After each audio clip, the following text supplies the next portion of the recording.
Hello and welcome to Redvee TV Instant Fan Reaction, supported by Chapel House Cars for the 2024 season, as we reflect on St Helens' 42 points to 6 defeat at the hands of Hull Kingston Rovers this afternoon.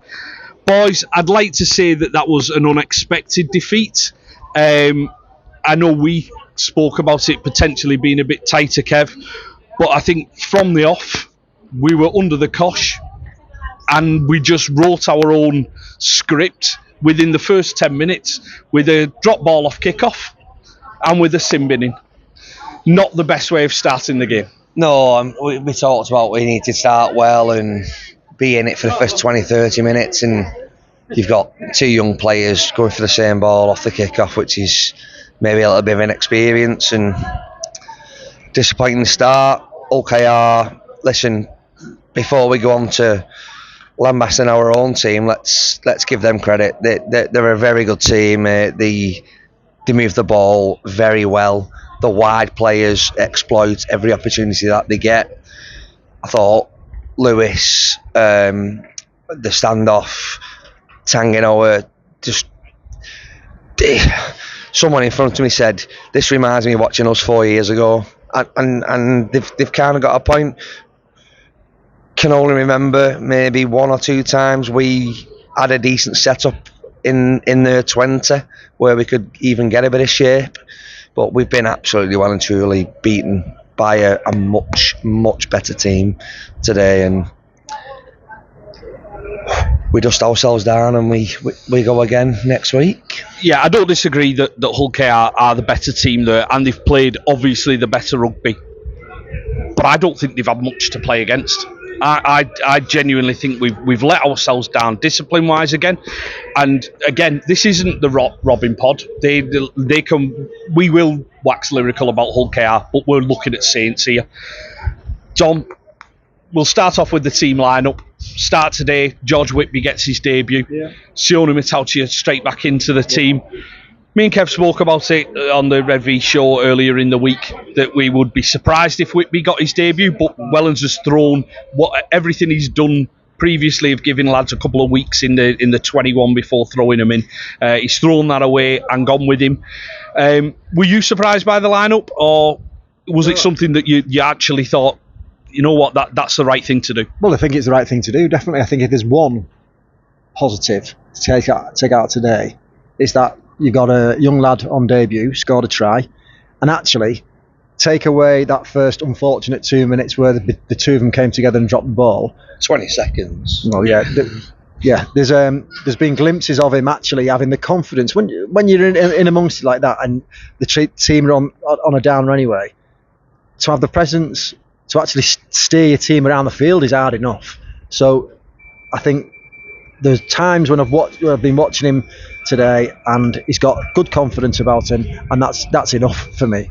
I think the thing that sums it up for me is quite literally men against boys today, and the boys we've got, I think, have justified themselves to a degree. They've only played a handful of games between them. The issue I've got is the men who's in our team, and they're not standing up. And my phone's going off from 10, 12 different people throughout the game, and they're all saying the same thing. What, you get a signal? Attitude in defence.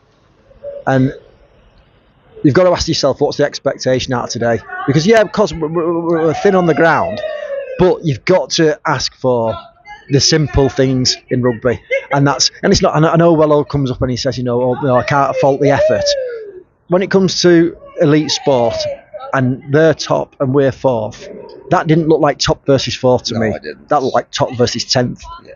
And elite sport, the efforts you've got, the effort is you've got to think you got to have the bare minimum. That's the bare minimum. Then you've got to add some to that. If you've got any hope, when all the lads come back, when all the Wellsby comes back, when Walmsley comes back, if you've got any hope of wanting to achieve anything, you've got to step up. And effort, it sounds ridiculous, effort isn't enough. You've got to face up to them and really have some grit about you, both in defence and attack. And that's the frustration I think I'm trying to deliver and get the feeling when you stood on the terraces. That's what everyone's feeling. You've got to stand up. They've got some big lumps, and the same happened to us last week against Wigan. Wigan have got some big lumps, and the identity of Wigan, the identity of Hull KR is the buy-in strong, whereas Warrington are buying speed. And when we get everyone together, I'm like, right, what's our identity? And I don't like the word transition. I said it to you a couple of weeks ago, but I'm not quite sure yet what we're building for. Yeah, we spoke about what the lads on the field could do and the stuff that they could actually deliver. Didn't happen today, did it? It didn't, mate, no. And I think we got 26-0 down, and Wello decides to move Tommy to the other wing, and for me, mate, that's one of his own nails in his coffin, because he's realised he's got it wrong. Vaughan and Ritson on the same side against an outstanding right edge of Hull KR, and look, Johnny Vaughan, what is he, 19? He's not put his best foot forward there today, but he's been under a lot of pressure. Ritson similar. Really feel for those kind of boys. I thought Sam Royal, when he came on, did a really good job. I thought George Delaney was absolutely outstanding. Runs his blood to water, makes every contact. But like Dom's just said, there's a couple of men on that pitch. You look at someone like Matt Whitler, and I'm starting to get a little bit frustrated with Matt Whitler, because he's been outstanding at Catalan for several years. He came over, had an amazing start to the season, and can't tell you the last time I've watched Matt Whitley and gone, oh, he's had a really good game. Well, have we played to his strengths? Maybe we've not, and maybe he's filling in gaps. But today he's played second row. He's played his own position. And like Dom said, there are boys on that pitch there today. George, he's 18 years old. He got his yellow results a week ago. Johnny Vaughan's 19 years old. You know what I mean? And you've got seasoned pros who have been in and around the top level. And I'm just getting a little bit frustrated with some of them. The thing is, there's got to be accountability both from the coaching staff and from the players. Of course, because in the first, you've got to take a look. Forget the second half. In the first 15 minutes, in both our sets, the first I think there was one tackle before we gave a penalty, or two tackles in the first set where we gave the penalty away, and then in the second set, Wacker got sent for 10 minutes, and even in that short period of time, you can't afford against the top teams. We can't afford against anybody, but certainly against the top teams, you can't afford to be that indisciplined at all, and that's the edge that we just haven't got.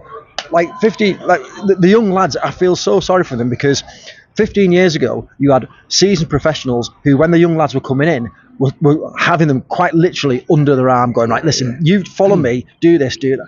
But now, the likes of, the young, like for Jake Burns, for example, who's for me in the last couple of weeks one of the better players. The younger lads, the younger lads they don't seem to be having that direction from the older players, and I know this is an instant fan reaction about today, but that's where my concern is over next year. No, I get that, because and Dave said this previously about the likes of, say, Sam Royal, and I know we're talking Jake Burns, 24 but young in his Super League career. Sam Royal's been knocking about for a bit. We're not seeing these players surrounded by first team players. We're seeing them surrounded because we're in the midst of having people unavailable. Yeah. The other thing is, Kev, the other thing is that amongst all that, the simple things like a kicking game, we don't seem to have a structure where in the last tackle, the person who's in the pocket gets blocked. That's it. It's a mandatory. It's something. It's unforgivable not to block the kicker. And so I think in the 3 or 4 occasions where we got to last tackle, Makinson's he's kicking the ball. There's a fellow on his shoulder and his leg is like to the back of him. Whereas Mikey Lewis has got all the time in the world because he's given himself a little bit more space. He's got protection, and this is everybody who's kicking the ball, from the young lads to the old ones. I can't believe the amount of times I'm saying to my family, to my brothers, get your leg through the ball. Mikey Lewis, if I go out on West Park Field now and I can kick the ball, I can kick it 80 feet into the air or something. You can get it really, really, really high. We're just lobbing it up. There's no effort. You've got to put the ball through the ball to get underneath the ball to be able to put pressure on. When we're kicking for touch, we're kicking the last play of the game in that first half. Mo had the ball 40 metres out, and we're thinking about there's no time on the clock. So let's spiral kick it 30, 40, 50 yards down the pitch. But this monotonous, mandatory thing of just like lobbing it 15 feet. And I'm like, come on. There's got to have, the skill set's got to be broader than the end over end kick to touch. Spiral, like flipping Paul Bishop, get a spiral kick on it and try and kick it. And if it goes out, it goes out. There's no time on the clock. But and it's that kind of lack of changing something, doing something different. Let's not go through the motions. Get it on the ground for a bit. At the end of the set, put foot pressure, try and turn and get it on the ground. Whack it as hard as you can against the full-back and see if he tries to pick it up. But it's just this monotonous stuff that we don't seem to take the accountability, not on Wello, on the individual players on the pitch, to try something different. And I think we go back there to the point about the men needing to be more accountable. I look at, say, at dummy half and coaching staff as well here. We bring somebody like Jake Burns on, one of the young lads who comes on and gives us absolute quick direction. But the problem is, we're bringing him on, the game's not only gone, right. It's managed to get itself home and he's sat in front of the telly with its slippers on. Is that too late? I'd have started Jake Burns last week instead of Bell. That was one thing where I would have criticised Wello for that. Because I think as soon as he came on at 9 last week, we had a totally different shape. But it had gone. I think that's right today as well. I think when he came on today, we kind of had a different shape. His distribution is brilliant. His distribution is really good. He's not afraid to go and take on the line. He's not afraid to get stuck in. I think I personally, I wouldn't have started him today. I thought we needed a few more older heads in there at the start. But I thought it took far too long to get him on the pitch, in my opinion. We're clutching. I mean, and it's just a frustration. I can hear it coming out myself. I can feel it on the terraces. We're clutching at straws. We're trying to look for little things to blame. There's 1,000,001 people blaming Wacker because they need a scapegoat. It goes deeper than that. And I know we're full of injuries. They're a top-class team. Watching Parcell take us apart, watching Nye Levels coming round the back. They scored 2 or 3 tries down that right edge, and then when we changed wingers, he did it down the left. They've got lovely shape, a bit like Wigan do last week. They've got a deep full back, and the only question I have sometimes is, why can't we do that? You know, because our shape seems very flat, and if it's flat, you've got to take the ball hard. If you're going to play flat, you've got to take it hard and fast, and we don't really do either. Yeah, I think that's something that we spoke about. Forget all the players that we're currently missing. There are things that we can do on the pitch that we haven't done. Kick chases, absolutely just not there at times. You've got stuff like your halfbacks. There was one point where Lomax and Whitby did actually start working together, but no one else was following that play up. And it is the frustration. You're right, we're frustrated, we're trying to clutch at straws, but it just amplifies this within the fan base that Wellens has had his contract extension or new contract, however it is, he's had that announced, and there's still question marks. I get the fact we're missing players, but there's still question marks over the stuff that the lads on the field can be accountable for, and your older lads can be accountable for. Yeah, and like for me, Johnny's come back in there today, and I think he's had probably one of his better games of the year. Thought him and Whitby, like you said, they did start to click a little bit. I think we talked a lot about young Harry Robertson, didn't we, at full-back and where he'd play, and maybe today is one of those games where he's probably not put his best foot forward and he's been exposed a little bit, I think. I think there was 1 or 2 tries that they scored that you just didn't see under the Wolf era. I mean, the dummy, that's ridiculous. Saints do not concede tries like that. We never have, and we shouldn't, because one-on-one D and being accountable for your position and your role in the team, that's something that, like, when you look at just that one incident, it's frustrating. It's so frustrating to see, and the way he goes under the sticks and like embarrasses us a little bit, and it's mate, honestly, it's hard to be sat in the stands watching teams just tear you apart like that, because that isn't us. That isn't our DNA. And unfortunately, I can't believe, stood here, I can't believe that Wello will be has got all the frustrations that we've got. Of course, there's no way in the world. Times 10. There's no way in the world that he's not bringing passion to the dressing room. And that's my thought. And because of that, because I'm thinking that, that's where I've got more criticism of the players myself. Yeah. I think I can't believe for 1 minute he's not trying to galvanise the dressing room, and therefore the accountability in my eyes rests with the players. Mate, there's nobody in that club and in that dressing room now that loves this club more than Paul Wellens. There isn't. Fact. There isn't anybody, Mike Russ included, that loves St Helens Rugby League Club more than Paul Wellens. There isn't. So I'm questioning initially, and it always starts with the forwards. Yeah. And that's where my questions lie today. In that first 20 minutes, if you're not willing to front up, then, and I'm not going to pull up. I'm collectively as a pack. If you're not going to front up both in attack and defence and be aggressive, because I said that last night on the tech. The one thing I'm looking for is sustained aggression, and we didn't have it. Yeah. Are we overly aggressive? Matty Lees, No. 2 or 3 penalties there where you're thinking, is that necessary? Are we slowing the ruck down? For me, I think sometimes we make decisions to slow a ruck down at points where we actually don't need to slow the ruck down because our line's got back. And at other times, we do the opposite. And there's something fundamentally not clicking for us because Matty Lees give 2 or 3 penalties away today. And look, I hope she doesn't watch this, but my wife isn't the most avid rugby league fan in the world. She watches Saints, but she doesn't watch every other game. And even she's saying, Matty, what are you doing? Like, there's a couple of times where you're just thinking, come on, mate. Like, you're just giving him, and you're looking at 4th and 5th tackle, and you're just like, it's so frustrating. Yeah. The woman has done a great job. 2 last quick questions. Did you see the Tommy Makinson sending off? No, because Joseph went to the Donty go to the toilet. I did. On the replay, in real time, didn't think it was a major issue. Thought he made contact with the ball. Maybe then to the head. Was frustrated about the fact that I watch a lot of NRL, as you know, and you see that in the NRL. You see referees go, oh, hang on a minute, I just want to have a quick look at that. If anyone watching this can count 3 times this season that's happened in the Super League, I'll send you £10 to a charity of your choice, because I don't think it has. I know we said at the top before we even got on air, we don't want to talk about referees, but I just think it's too easy to do us. I just think it's too easy to do us. I think we make it... we've had this conversation at the back of the stand. I think we make it too easy. I think we make it too easy. Do you think I don't know. I'm going to plead the fifth on that one as well, because from where I am, behind the sticks, trying to watch it on the big screen, I want to see it again, and I don't want to give people ammo. I mean, they're already going to start whinging about the mic, which I don't care about. Right, last question. Can I add one more comment? Go on.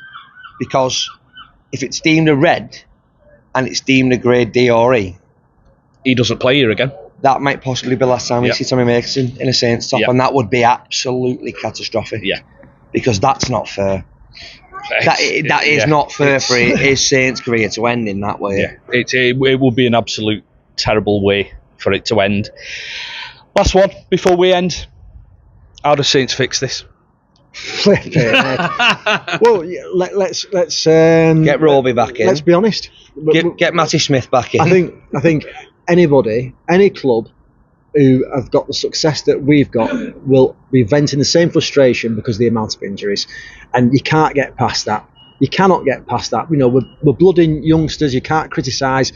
We're getting the young lads in. How do we fix it? We hope that someone like Wormsley, once he gets fully fit, takes the dressing room by the scruff of the neck and says, from this day on, in the next 4 weeks, we can't allow this to happen on our own patch. That's the other thing. The fact that it's happened on our own patch, on our own midding, there's got to be some emotion involved in that. Yeah. And whatever you do this week, lads, next week you've got to try and readdress the balance there, because you're losing the support a little bit. Yeah. So I think that's the issue, isn't it? Yeah, it is. I think there's a comment I want to make, because we talked in the previous show about whether one of the young lads would get in. We didn't think that George or Will would get in. Will's had an absolute storm apparently for the reserves. I wasn't here to see it, so I can't comment personally, but you're as good as saying Hull KR 42, George Whitby 6, aren't you? He scored the try. He had the audacity to follow it up and get the ball down. His kick was exceptional. Has he had the best game I've ever seen him have? Probably not. But did he look out of position? No, he didn't. He didn't look like he was not a Super League player. And for me, that's probably the most positive thing we can take away from today, because it's clear, I feel, the decision to put George in at 7 today over Will tells me that the club feel that George is our 7 moving forward, and he was always going to go in at some point. And they've chose today to be that point. And okay, he's on the back end of a shellacking, as you like to say, but I don't think him personally had a bad game, and I'm proud to see him, another academy graduate, to come into the team. And I thought he looked structured. He was ordering the team around. He was doing everything, like you said, Dominic, like a 7 should do. Like he was the one in charge, and so every cloud has a silver line. I'm trying to end on a positive, like we did the other day. Yeah. The positive, and I did say that, you're losing support. I take that back. The support will always be there, because, of course we will. Tell you what, it was a couple of lads have said it there, and they're all right. It was a damn sight worse in the 80s. So I'll probably put the mockers on. But in this thing, my bridesmaid's top. Well, we'll leave it there then. Yeah. On a positive. Thanks for joining me, boys. Yeah, no I know, problem. tough one. Right, we'll catch you in the week for the Redvee TV show. And don't forget to like, share, and subscribe. And let's go and enjoy this sunshine, eh? See you soon.